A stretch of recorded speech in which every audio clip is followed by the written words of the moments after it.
ان پناہ گزینوں نے اپنی اپنی اغراض کی تکمیل کے لیے دونوں سلطانوں کو ایک دوسرے کے خلاف بھڑکانے کی مہم شروع کر دی، جس کا نتیجہ یہ ہوا کہ رسمی سفارتی نام اور پیام کے بعد، جس نے ان تعلقات میں اور زیادہ بدمزگی اور کشیدگی پیدا کر دی تھی، تیمور نے سیواس کی طرف پیش قدمی کی۔ سیواس کا جنگی اہمیت رکھنے والا قدیم شہر حال ہی میں ایشیائے کوچک کے اور بہت سے شہروں کے ساتھ عثمانی اقتدار میں آیا تھا۔ تیمور نے شدید محاصرے کے بعد اسے فتح کر لیا اور ترک سپاہ کو تحت تیگ کر دیا، جس میں بایزید کا لڑکا ارطغرل ثانی بھی شامل تھا۔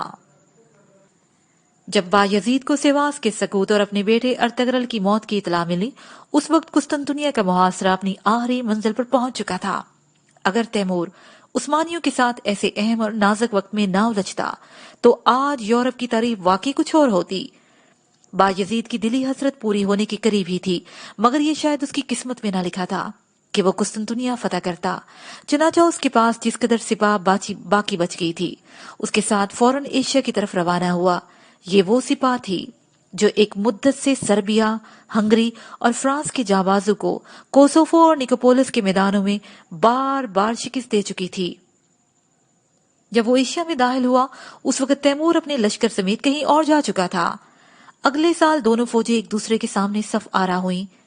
اس نے ایک ہی سال کے مختصر سے عرصے میں بایزید اپنے جانثاروں کے اعتماد اور وفاداری سے محروم ہو چکا تھا۔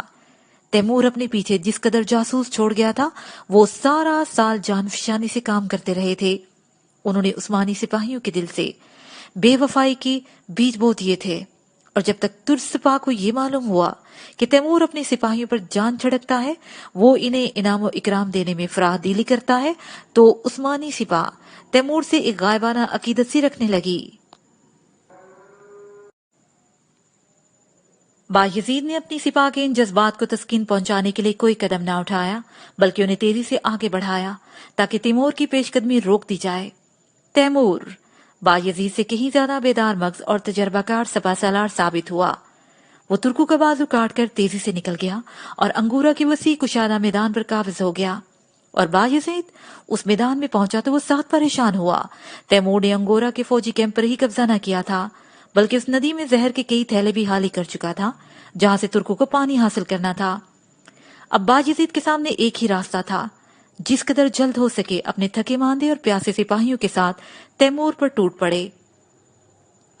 ایک طرف پیاسی اور تھکی ماندہ سپاہ تھی جو نہ صرف تعداد میں تاتاریوں سے بہت ہی کم، بلکہ جو اب اپنے قائد سے بھی بدگمان تھی، اور دوسری طرف کئی گنا زیادہ تعداد میں دشمن انگورا کے میدان کی انتہائی اہم چوکی پر قابض ہو چکا تھا، جن کا سپہ سالار فنون جنگ میں ماہر اور تجربہ کار تھا، جس نے میدان جنگ میں کسی معمولی احتیاط کو بھی نظر انداز نہ کیا تھا، اور جسے ہر لحاظ سے ترکوں پر برتری حاصل تھی۔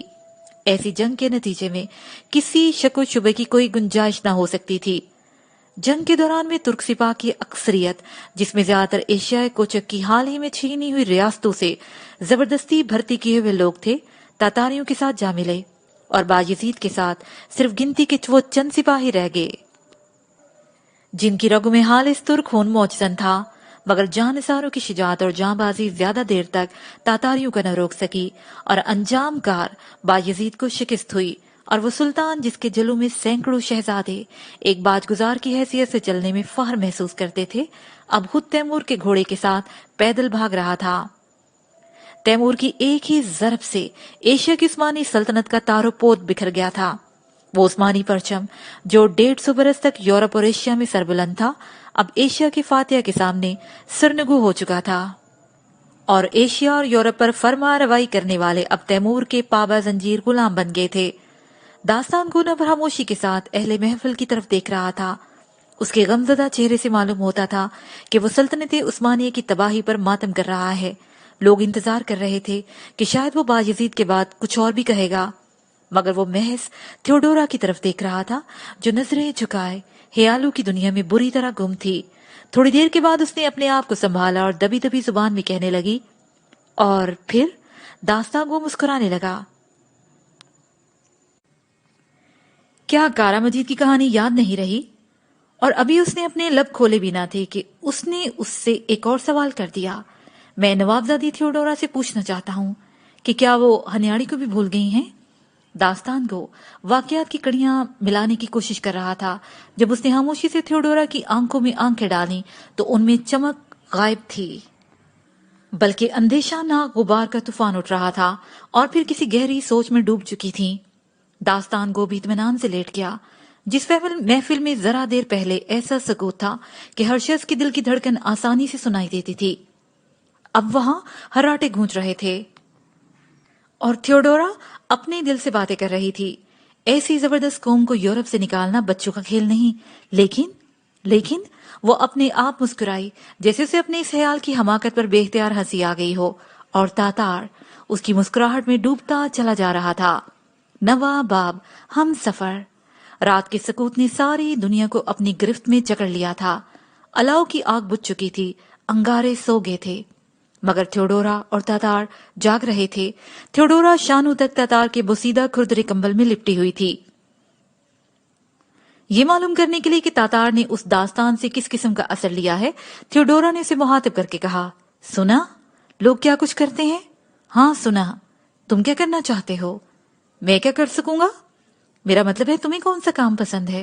ترکوں کی طرح نئی تاریخ لکھنا، یا اسے سامنے مدہوش پڑے ہوئے داستان گو کی طرف اشارہ کرتے ہوئے اپنا سلسلہ کلام جاری رکھا، محض ایسی تاریخی واقعات کو قصوں کے رنگ میں دہرانا؟ سچ پوچھو تو مجھے بادشاہوں کے سر سے تاج چھیننے کا کام بہت ہی پسند ہے۔ اس کا خیال تھا کہ تھیوڈورا اس کے منہ سے یہ سن کر بے ساختہ کہکہا لگائے گی، مگر اس نے ایسا نہ کیا۔ وہ خاموشی اور سنجیدگی سے تاتار کا چہرہ دیکھتی رہی، اور تاتار گھبرا کر بولا، آپ کو کون سا کام پسند ہے؟ تمہارے ہاتھ سے تاج چھیننا۔ اور ساتھ ہی تھیوڈورا نے انتہائی معصومانہ انداز میں کہکہا لگایا، مگر تاتار کو یوں معلوم ہوا جیسے یہ کہکہا کسی اور کیفیت کو چھپانے کے لیے لگایا گیا ہے۔ اس نے بڑی ہی سنجیدگی سے کہا، یہ نہیں ہو سکتا۔ کیوں؟ اگر میں اپنے ہاتھ سے آپ کو تاج دے دوں تو اور بات ہے، ورنہ آپ زبردستی مجھ سے تاج نہیں چھین سکتی۔ چھین سکتی ہوں، تھیوڈورا نے مسکراتے ہوئے کہا، ہرگز نہیں۔ مفت کی بحث کیوں کرتے ہو؟ تم پہلے کسی تاجدار کے تاج پر قبضہ تو کرو، اور اگر میں تہیہ کر لوں تو ضرور کامیاب ہو جاؤں گا، اور اگر میں بھی تہیہ کر لوں تو ضرور کامیاب ہوں گی۔ مجھے شک ہے، مگر مجھے کوئی شک نہیں۔ تاتار کی نگاہیں تھیوڈورا کے چہرے پر گڑ گئیں، جو اپنے یقین کی روشنی میں مستقبل کی تعمیر کرنے لگی تھی۔ وہ سوچ رہی تھی، اگر ترکوں کو یورپ میں امن میسر آ گیا تو وہ ایک نہ ایک دن سینٹ پیٹر کی کلیسا کو اپنے گھوڑوں کا استبل بنانے میں ضرور کامیاب ہو جائیں گے، لیکن میں انہیں کبھی کامیاب نہیں ہونے دوں گی۔ میں اس قوم کو تباہ کر کے زندہ جاوید ہو جاؤں گی، جس نے یورپ اور ایشیا میں صلیب کے تقدس کے وقار کو خاک میں ملا دیا ہے۔ میں مسیحیت کے ایک نئے افق پر نئی صبح کا ستارہ بن کے جگمگاؤں گی۔ تاتار کی نظریں بدستور تھیوڈورا کے چہرے پر گڑی تھیں، لیکن اس کا ذہن اب عثمانیوں کے تاریخی حالات کو واقعات کی صورت ترتیب دینے میں مصروف تھا۔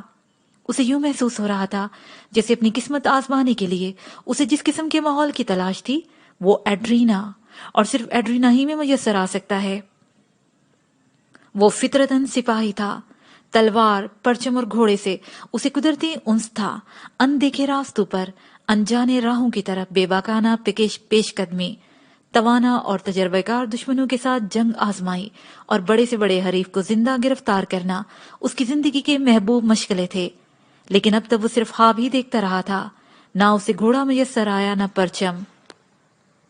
ایک پرانی تلوار اس کے ورثے میں آئی تھی، جسے وہ کبھی کبھار سڑے ہوئے چمڑے کے نیام سے نکال کر دیکھتا، پتھروں پر تیز کرتا، اور جوزفیا کے میدان میں آپ اگنے والی جھاڑیوں کی شاہیں قلم کرنے کے بعد انتہائی حسرت کے ساتھ پھر نیام میں ڈال لیتا۔ ایک گمنام اور دور افتادہ مسیحی خانقاہ کا معمولی چوکیدار اس کے سوا اور کر بھی کیا سکتا تھا؟ کاش وہ کسی ترک سلطان کا محافظ ہوتا، وہ کسی نامور فاتح کی فوج کا سپاہی ہوتا۔ ایک ہاتھ میں علم، دوسرے میں تلوار، سینکڑوں میلوں میں پھیلی ہوئی منزلیں، قدم قدم پر دریا، سمندر اور ناقابل عبور دشوار گزار پہاڑی سلسلے، موت اور زندگی کی آنکھ مچولی، اور وہ خیالات کے بیکرا سمندر میں غوطے کھا رہا تھا۔ وہ دونوں ہی اپنی اپنی جگہ خواب و خیال میں انجانے جزیروں میں گھوم رہے تھے، اور ان کی اس خاموشی سے ایک عجیب ماحول وجود پا رہا تھا، شک اور بدگمانی کا ماحول۔ یوں معلوم ہوتا تھا جیسے یہ دونوں ایک دوسرے کے حریف تاجدار ہوں، دونوں کنکھیوں سے ایک دوسرے کو دیکھ رہے تھے، ایک عجیب کشیدگی تھی جو دونوں کے درمیان دیوار کی طرح حائل ہو گئی تھی۔ تاتار سوچنے لگا، ناقابل عمل خیالات کا شکار ہو کر مسرت کے ان لمحات کو تلخ بنانے سے کیا فائدہ جو تھیوڈورا کی موجودگی سے میسر آئے تھے؟ اور تھیوڈورا، وہ بھی یہی سوچنے لگی کہ جوزفیا کے ایک پرکشش نوجوان چوکیدار سے اس بحث کا کیا نتیجہ ہوگا۔ دونوں نے ایک دوسرے کو دیکھا اور بیک وقت مسکرا دیے۔ وہ دونوں ایک دوسرے کو اچھی طرح سمجھ سکتے تھے۔ پچھلی رات کے سکوت میں اچانک یوں معلوم ہوا جیسے کئی گھڑ سوار تیزی سے خانقاہ کی طرف آ رہے ہوں۔ تاتار اور تھیوڈورا دونوں کے کان کھڑے ہوئے، آواز لمحہ بلمحہ قریب ہوتی جا رہی تھی۔ یہ کون ہوں گے؟ رات کے وقت قافلے تو ان شاہراہوں پر سفر نہیں کرتے، اور پھر قافلے والوں کو اس قدر سرپٹ گھوڑے دوڑانے کی کیا ضرورت ہے؟ وہ لوگ تو تیز چل ہی نہیں سکتے۔ ڈاکو ہوں گے، ڈاکو ہوں گے۔ تھیوڈورا نے درخت کے تنے کے ساتھ لگ کر کمبل میں چھپتے ہوئے کہا، آج تک تو ایسا اتفاق کبھی نہیں ہوا۔ خانقاہ میں ڈاکوں کا کیا کام؟ سوار جوزفیا کے صدر دروازے پر رکے۔ بہت بڑے چوبی دروازے پر بیک وقت کئی ہاتھ دستک دینے لگے۔ دستک کے انداز ہی سے بےتابی اور گھبراہٹ ظاہر تھی۔ تھوڑی دیر بعد دروازہ کھلا اور سوار اندر داخل ہوئے۔ مختلف کمروں کے دروازے بےتابی کے ساتھ کھلے، کھڑکیاں اور الماریاں کھولی گئیں، پھر سراہیاں اور جام ٹکرانے لگے، اور اس کے بعد پتھریلے فرش پر بلوری برتنوں کے زور زور سے گرنے اور چور چور ہونے کی آوازیں آنے لگیں۔ تاتار اور تھیوڈورا ابھی تک خاموش لیٹے تھے۔ اب خانقاہ کے اندر اونچی اونچی غضبناک آوازیں گونجنے لگیں۔ بیک وقت کئی آدمی بول رہے تھے، اس لیے کوئی بات سمجھ میں نہ آ سکی، البتہ یہ صاف ظاہر تھا کہ آنے والے کسی شے کی تلاش میں آئے تھے جو نہ تو انہیں مل رہی تھی، نہ ہی خانقاہ کو کوئی آدمی اس کے متعلق کچھ بتانے کو تیار ہے۔ تاتار نے اٹھتے ہوئے کہا، آپ یہی رہیں اور مجھے اجازت دے کہ اندر جا کر آنے والوں کی نیت معلوم کروں۔ مگر تمہیں کون اندر جانے دے گا؟ آپ کا خیال درست ہے، مجھے صرف خانقاہ کی بیرونی حفاظت سے واسطہ ہے اور میں آج تک اندر نہیں گیا، مگر حالات کی نزاکت کا تقاضا اب یہ ہے کہ اگر مجھ سے ہو سکے تو کچھ کر گزروں۔ نہیں نہیں، ٹھہرو، تھیوڈورا نے تیزی سے کمبل ہٹاتے ہوئے کہا، تم اپنے آپ کو خطرے میں کیوں ڈالتے ہو؟ تاتار رک گیا۔ اسے تھیوڈورا کے چہرے پر نظریں جما دی۔ پچھلی رات کی کمزور چاند کی کرنیں بادام کے پتوں سے چھن چھن کر تھیوڈورا کے چہرے پر کچھ اس طرح پڑ رہی تھی کہ اس کے خدوحال کے بعض حصے روشن اور بعض دھندلے دکھائی دے رہے تھے۔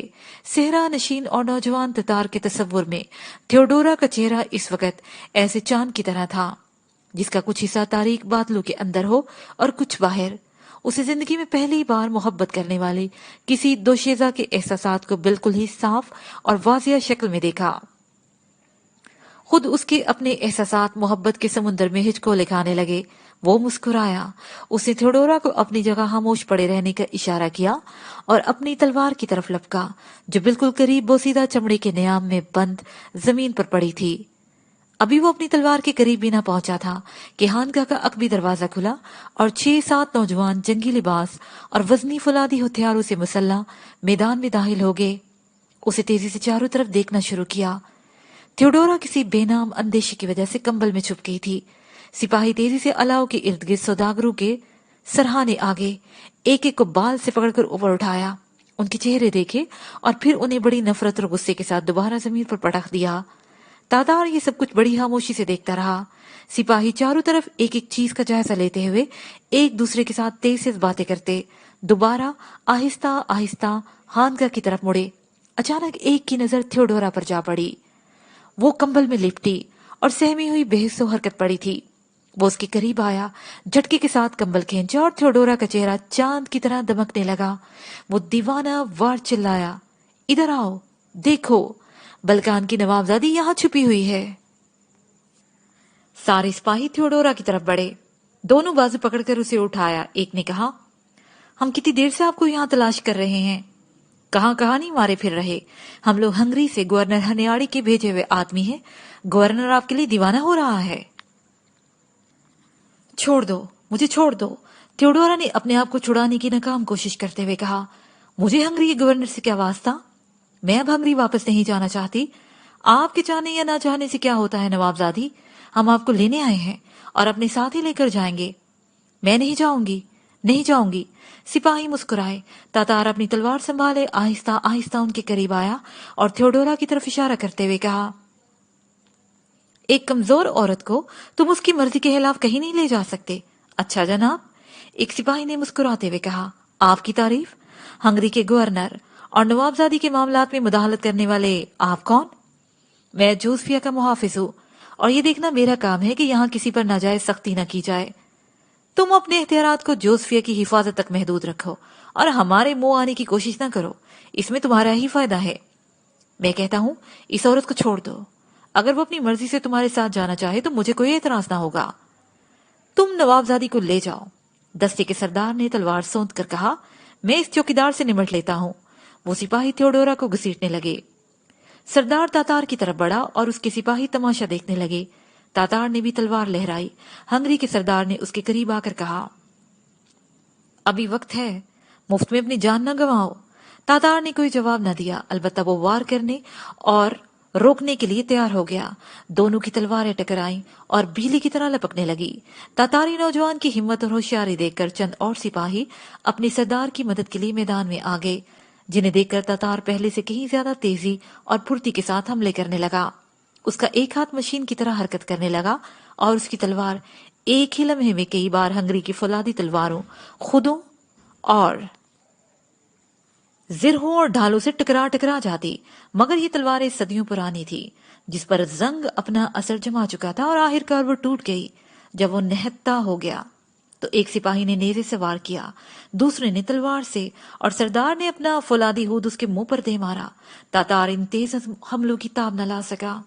اسے سنبھلنے کی بہت کوشش کی، لیکن اس کی نگاہوں کے سامنے اندھیرا چھا گیا، اس کا دماغ سن ہو گیا اور وہ لڑکھڑا کر زمین پر گر گیا۔ اس کے گرتے ہی سردار نے کہکا لگایا اور پھر جوزفیا کی دنیا میں سکوت چھا گیا۔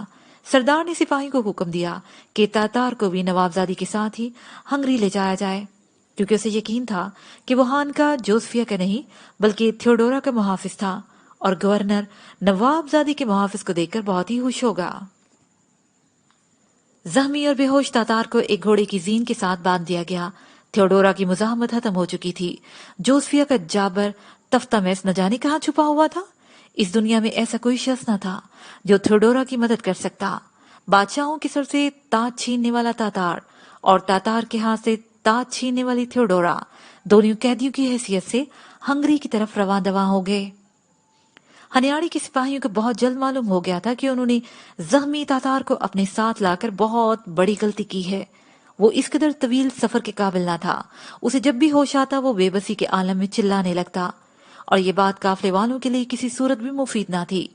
یہ لوگ اسی سبب بہت ہی سست رفتاری کے ساتھ ہنگری کی طرف رینگ رہے تھے۔ ایک دن شام کے قریب جب یہ قافلہ بلغاریہ کے شمالی کوہستان میں ایک چشمے کے کنارے پہنچا تو تھوڑی دیر کے لیے یہ لوگ رک گئے۔ سپاہیوں نے پانی پیا، مشکی سے بھرے، اور پھر اپنے سردار کے حکم پر کوچ کرنے لگے۔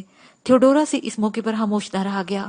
اس نے سردار سے التجا بھرے لہجے میں کہا، زخمی کی حالت بہت خراب ہے، کیا میں اس کے زخم دھو نہ لوں؟ تمہارے سر سے ابھی تک اس چوکیدار کی محبت کا بھوت نہیں گیا؟ سردار نے غضبناک لہجے میں کہا، اور پھر نفرت سے بولا، سپاہیوں، اس شخص کو یہی پھینک دو۔ یہاں پہاڑی کا دامن سرسبز ہے، چشمہ ہے، پھلدار درخت ہے، اور پھر موسم بھی بہت اچھا ہے۔ بے فکری سے پڑا نوابزادی کی ناکام محبت کے خواب دیکھتا رہے گا۔ سپاہی اپنے سردار کی بات سن کر خوش ہو گئے۔ انہوں نے تاتار کو کھولا اور وہیں چشمے کے کنارے پھینک کر آگے چلے گئے۔ تاتار کے زخم نہ تو مہلک تھے نہ تشویشناک۔ اگر اسے بے دردی کے ساتھ گھوڑے کی پیٹھ سے جکڑ نہ دیا گیا ہوتا تو شاید پہلے ہی دن اس کی حالت سنبھل گئی ہوتی۔ اسے سب سے زیادہ تکلیف اس سفر سے ہوئی تھی، جس کے دوران اس کے جسم کا کوئی بھی حصہ آزاد نہ تھا، اور یہی وجہ تھی کہ وہ شدت درد سے نڈھال تھا۔ جب اسے چشمے کے کنارے ٹھنڈی ٹھنڈی ریت پر پھینک دیا گیا تو تھوڑی دیر کے بعد اس کی حالت اپنے آپ سنبھلنے لگی۔ اس نے آنکھیں کھولی۔ شفق کی سرخیاں چشمے کی مختصر سی بلوری مینا میں جھانک رہی تھیں، اور چاروں طرف پھل اور پھولوں سے لدے ہوئے درخت عجیب بہار دکھا رہے تھے۔ اسے آگے بڑھ کر ایک درخت سے 2 سیب نوچ لیے، اطمینان سے انہیں کھایا، اور پھر چشمے کا ٹھنڈا میٹھا پانی پی کر کمر کو سیدھی کرنے لگا۔ جب وہ ذرا سا آسودہ ہوا تو اسے زخموں کی تکلیف محسوس ہونے لگی۔ پھر اس نے جیسے چونک کر اپنے ارد گرد دیکھا۔ اس وقت تک وہ یہی سمجھ رہا تھا کہ خانقاہ جوزفیا کی ندی کے کنارے بیٹھا ہے، مگر اب نہ جوزفیا کا مانوس میدان تھا، نہ خانقاہ، نہ تھیوڈورا تھی، اور نہ قافلہ۔ اوہ، ہنگری کے سپاہی! جنگ اسے رفتہ رفتہ سب کچھ یاد آ رہا تھا، مگر وہ لوگ گئے کہاں؟ تھیوڈورا کہاں ہے؟ اور خود وہ کہاں ہے؟ چاروں طرف پہاڑ، چشمہ، اور وہ تو اس جگہ سے بالکل نہ واقف تھا۔ تھکا ہوا تو تھا ہی، سوچتے سوچتے چشمے کے کنارے سو گیا۔ پو پھٹنے سے پہلے وہ پہاڑی شاہراہ پر گھوڑوں کے قدموں کی آواز سے بیدار ہو گیا۔ اب اس کی طبیعت پہلے سے بہتر تھی۔ وہ حیران تھا کہ یہ وہی لوگ ہیں جو اسے اور تھیوڈورا کو جوزفیا سے یہاں لائے ہیں، یا خانقاہ جوزفیا کے لوگ ہیں جو شاید تفتمس کے حکم پر تھیوڈورا کی تلاش میں آئے ہوں۔ وہ اٹھ بیٹھا اور تھوڑی دیر میں یونانی سواروں کا مسلح دستہ اس کے قریب آ گیا۔ ایک یونانی سپاہی سردار کے اشارے پر تاتار کے قریب آیا اور اس نے پوچھا، تم نے اس طرح بلکانی سواروں کا کوئی دستہ تو نہیں دیکھا؟ بلکانی سواروں کا؟ تاتار نے دماغ پر زور دیتے ہوئے کہا، جن کے ساتھ ایک بلکانی دوشیزہ بھی تھی؟ ہاں ہاں۔ یونانی سردار نے تیزی سے اس کے قریب آ کر کہا، تم ٹھیک کہتے ہو، ان کے ساتھ ایک دوشیزہ بھی تھی جسے شاید وہ اپنے ساتھ لے کے جا رہے تھے۔ میں تمہیں ان کے متعلق ٹھیک ٹھیک بتا دوں گا، مگر اس شرط پر کہ تم مجھے بھی اپنے ساتھ لے چلو۔ کیوں؟ اس لیے کہ تم شاید اس دوشیزہ کو واپس لانا چاہتے ہو۔ ہاں ہاں، ہمیں کیسر نے اس دوشیزہ کو لانے کے لیے بھیجا ہے، لیکن اس سے تمہیں کیا مطلب؟ وہ لوگ میری تجارت کا بہت سا سامان بھی اپنے ساتھ لے گئے ہیں۔ اگر تمہاری مدد سے مجھے وہ سامان مل جائے تو ساری عمر تمہیں دعائیں دیتا رہوں گا۔ سردار نے کچھ سوچ کر کہا، ہمارے پاس کوئی فالتو گھوڑا نہیں، تمہیں کس طرح اپنے ساتھ لے کے جا سکتے ہیں؟ کوئی پرواہ نہیں، میں کسی کے پیچھے بیٹھ جاؤں گا۔ سردار نے اپنے ایک سپاہی کو حکم دیا، اسے اپنے ساتھ بٹھا لو، اور تاتار سے مخاطب ہو کر کہا، اب بتاؤ بلکانی سوار کس طرف گئے ہیں؟ تاتار نے جواب دیا، آپ میرے پیچھے آئیں، اور اس نے اپنے ساتھی سوار سے ایک طرف مڑنے کا اشارہ کیا۔ اب یہ لوگ تھوڑی ہی دور گئے تھے کہ ان کے سردار نے تاتار کی مشکل کو سمجھتے ہوئے اپنے سپاہی کو ایک دوسرے سوار کے ساتھ بیٹھنے کا حکم دیا۔ اب تاتار آزادی کے ساتھ اپنے گھوڑے کو وادی کے نشیب اور فراز میں بگانے لگا۔ پچھلے پہر کے قریب اسے بلکانی دستہ نظر آ گیا جو ذرا ہی فاصلے پر اپنی منزل کی طرف چلا ہی جا رہا تھا۔ وہ ایک اونچی چٹان پر چڑھ گیا جہاں سے اس نے سارے کوہستان کا جائزہ لیا۔ وہ یہ دیکھنا چاہتا تھا کہ اب کسی مقررہ جگہ پر بلکانیوں سے پہلے پہنچ جانے کے لیے کون سا راستہ اختیار کیا جائے، اور یہ اس کی خوش قسمتی تھی کہ اسے قریب ہی ایک ایسی وادی مل گئی جو دونوں پہاڑوں کے درمیان اس جگہ ختم ہوتی تھی جس کی طرف بلکانی بھاگے چلے جا رہے تھے۔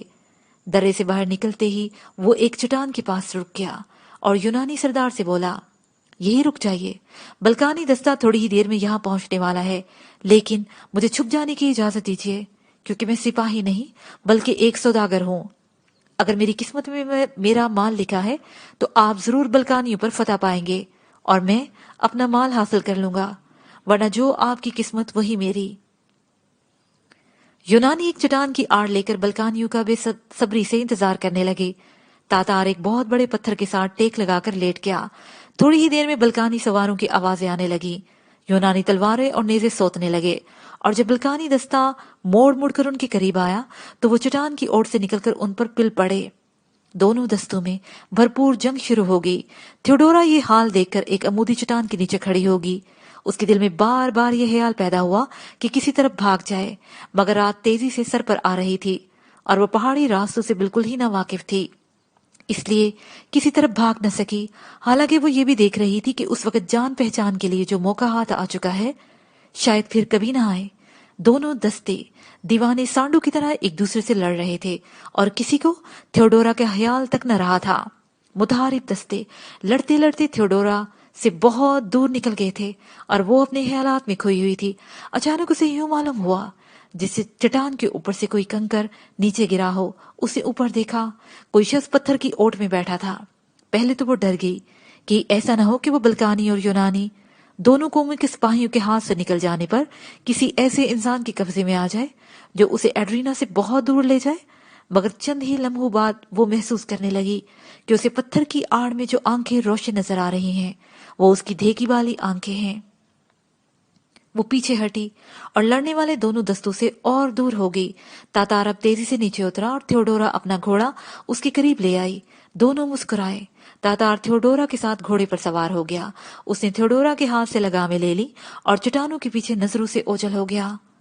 تاتار تھیوڈورا کو اپنے پیچھے بٹھائے اس راستے پر تیزی سے چلا جا رہا تھا جہاں سے تھیوڈورا کل رات گزر چکی تھی، لیکن ایک ہی رات کے عرصے میں ان راستوں بلکہ سارے پہاڑی سلسلے میں کیسا عظیم انقلاب برپا ہو گیا تھا۔ کل رات وہ ہنگری کے ان مجاہدوں کے ساتھ ہنگری اپنے آبائی وطن کی طرف جا رہی تھی جو ہنیاڑی کی قیادت میں ترکوں کے خلاف کئی بار لڑ کر صلیبی مجاہدوں کے زمرے میں شامل ہو چکے تھے، جنہیں صرف چند ماہ پہلے ایک نظر دیکھ لینا ہی سعادت کا موجب تھا، لیکن تھیوڈورا کو اب ان سے خوف محسوس ہونے لگا تھا۔ لیکن آج اس کی قسمت ایک ایسے گمنام نوجوان کے ہاتھ میں آ گئی تھی جسے اس نے زندگی میں پہلی بار جوزفیا کی خانقاہ میں دیکھا تھا۔